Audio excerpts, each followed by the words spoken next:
Bonjour, je m'appelle José Marcoux, enseignant en biologie. Bienvenue dans cette capsule dont l'objectif euh, est de définir les problèmes reliés à l'acidose et à l'alcalose respiratoire et expliquer par quel mécanisme l'organisme est capable de revenir à son état d'homéostasie.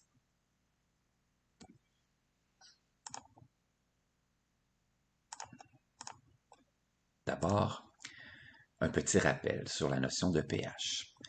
En milieu liquide, la quantité de H+, de protons, se mesure en unité de pH sur une échelle qui varie de 0 à 14.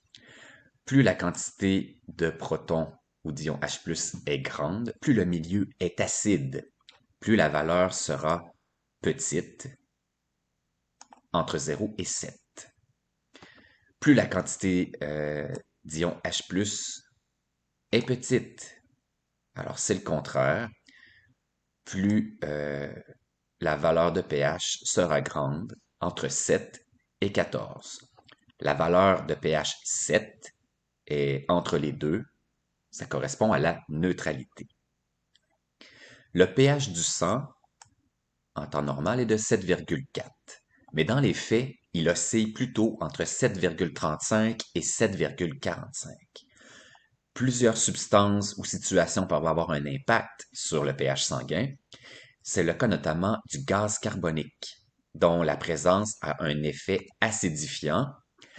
En effet, il peut réagir avec l'eau et former de l'acide carbonique, ce qui va acidifier le sang. On peut illustrer ce phénomène par cette équation qui se lit comme suit. Lorsque le CO2 entre dans le sang au niveau des tissus suite à la respiration cellulaire, il y a une réaction avec l'eau qui mène à la formation d'acide carbonique. L'acide carbonique se dissocie ensuite en ion H+, et en ion HCO3- qu'on appelle des ions carbonates ou bicarbonates. L'apparition des ions H+ va acidifier le milieu. Par contre, la formation d'ions carbonates va donner un rôle tampon au milieu. Ce pouvoir tampon leur permet, au besoin, de capter des ions H+, lorsqu'il y en a beaucoup dans le milieu. Ça va diriger la réaction dans ce sens et mener à la formation d'eau et de CO2.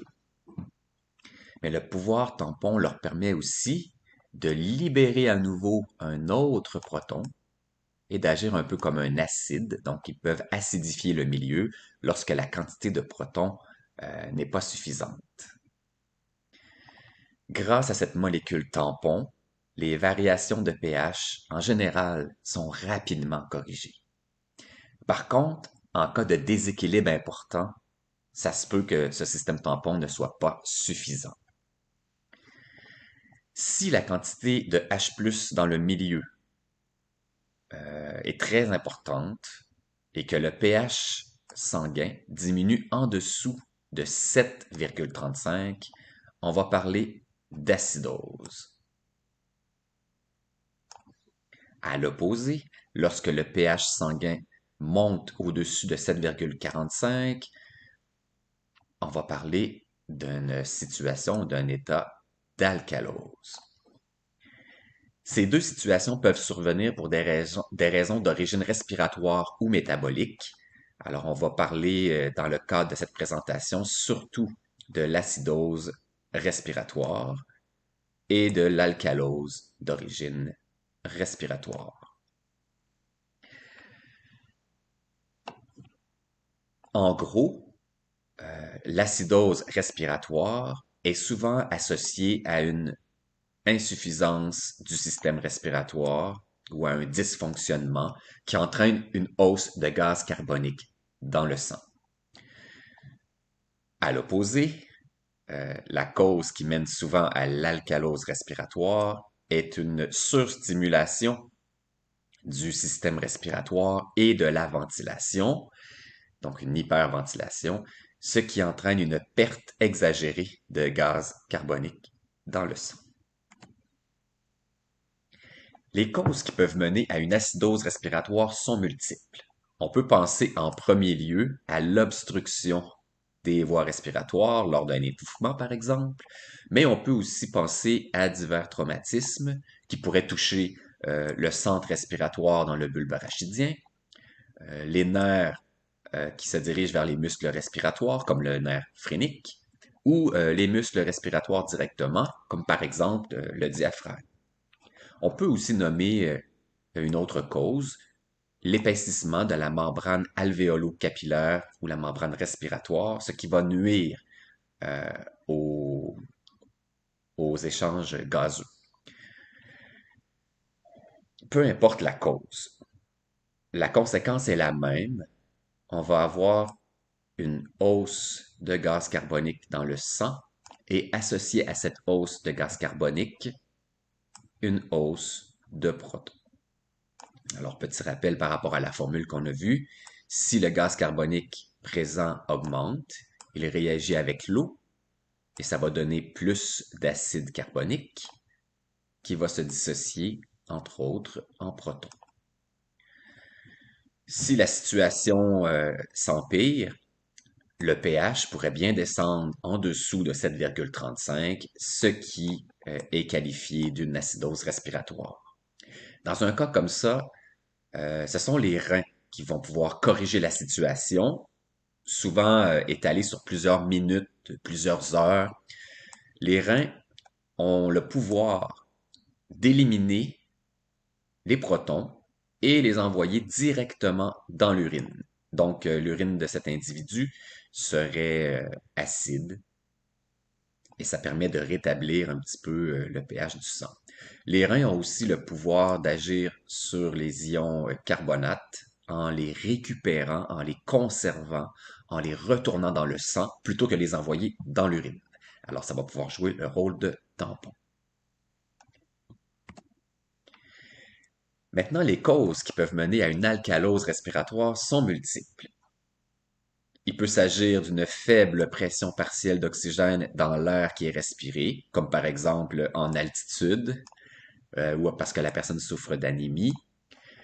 Il peut s'agir aussi d'une crise d'anxiété, tout simplement, ou d'une surdose de certains médicaments. Peu importe la situation, ça amène une surstimulation du centre respiratoire qui déclenche une hyperventilation. En situation d'hyperventilation, on sait que le CO2 est expiré et il est expiré de façon accrue. Donc, il y a une baisse du CO2 sanguin, un genre de vide, si on veut. Le corps, grâce aux ions carbonates qui sont présents dans le sang, peut essayer de rétablir la situation. Les ions bicarbonates vont réagir avec les protons libres dans le sang. Ça va former de l'acide carbonique qui va donner à nouveau de l'eau et du gaz carbonique. Malheureusement, ce gaz carbonique, à cause de l'hyperventilation, va être expiré à nouveau. Et comme ça, on se retrouve avec un déficit encore plus grand en protons. Alors, moins qu'il y a de protons, plus le pH est alcalin ou basique. Au-delà de 7,45, on parle d'une alcalose, dans ce cas-ci d'origine respiratoire. Encore une fois, les organes qui vont pouvoir compenser cette situation ou la corriger du moins, ce sont les reins. Et ce qu'ils vont faire, c'est tout simplement conserver et retourner dans le sang les protons au lieu de les envoyer dans l'urine. Donc l'urine de cette personne serait plus alcaline et du même coup, les reins vont éliminer l'ion carbonate en l'envoyant dans l'urine en échange. Voilà, l'objectif était de définir les problèmes d'acidose et d'alcalose respiratoire, d'expliquer les mécanismes de retour à l'homéostasie. On va retenir que les dysfonctionnements du système respiratoire qui entraînent une hausse de protons mènent à une acidose respiratoire lorsque la valeur du pH descend en dessous de 7,35. souvent provoqué par un dysfonctionnement du système respiratoire. On va retenir également qu'une hausse de la ventilation, comme dans le cas d'une hyperventilation, va provoquer une hausse du pH. Et quand la valeur va dépasser 7,45, on va parler d'alcalose d'origine respiratoire. Voilà, merci de votre attention.